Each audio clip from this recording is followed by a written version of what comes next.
માન દરવાજાના જર્જરિત ટેનામેન્ટ ખાલી કરવા માટે સોમવાર સવારથી જ મનપાનું તંત્ર કામે લાગ્યું છે, કારણ કે સચીના પાલીગામ જેવી ઘટના અહીંયા ના ઘટે તેના માટે તકેદારીના ભાગરૂપે તૈયારી કરાઈ છે.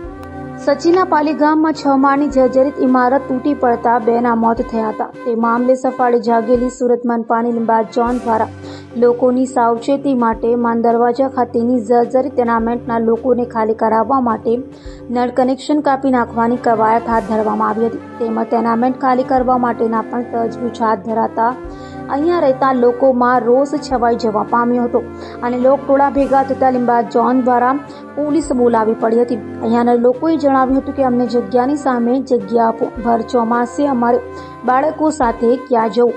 આજરોજ પોલીસ બંદોબસ્ત સાથે માન દરવાજા ટેનામેન્ટ ખાલી કરવાની કવાયત હાથ ધરવામાં આવી હતી, કારણ કે સચીનમાં જે દુર્ઘટના થઈ તે અહીંયા ન થાય તેના માટેના તકેદારીના પગલાં મનપાનું તંત્ર કરી રહ્યું છે.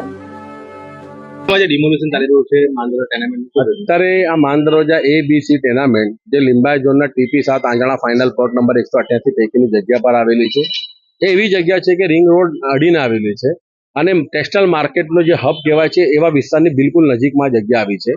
પરંતુ આ ટેનામેન્ટનો રીડેવલપમેન્ટ પ્રોજેક્ટ માટે જેમ અલથાણ, ડુંભાલ, આંજણા અને કતારગામ ગોટાલાવાડીના પ્રોજેક્ટો સુરત મહાનગરપાલિકાના સાકારિત થયા છે, એ નીતિ પ્રમાણે આ ટેનામેન્ટનું પણ કામ થવું જોઈતું હતું.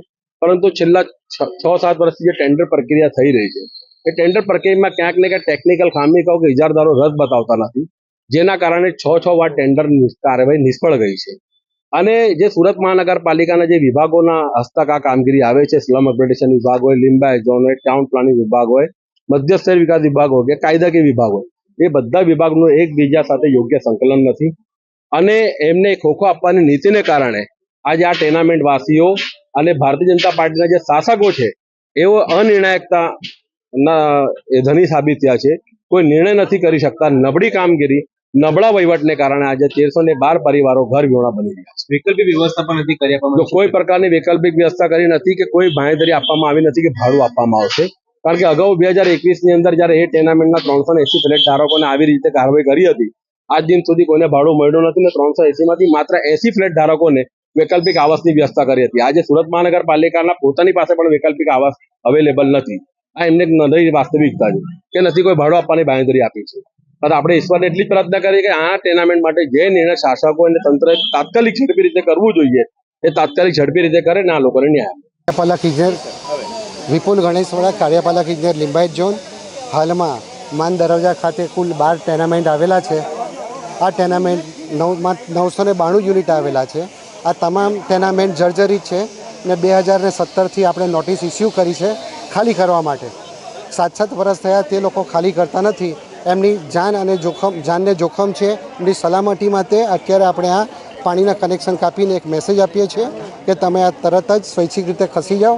કોઈ પણ પ્રકારની ઘટના આમાં ઘટી શકે તેમ છે.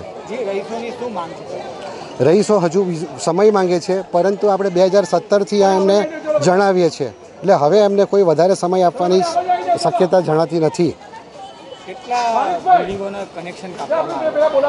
ટોટલ 12 બિલ્ડિંગના કનેક્શન આપણે કાપવાના છે. અત્યાર સુધી 8 બિલ્ડિંગના કનેક્શન દૂર થઈ ગયા છે. બીજા 4 બિલ્ડિંગના બાકી છે, એ પણ થોડાક સમયમાં આપણે દૂર કરી નાખીએ.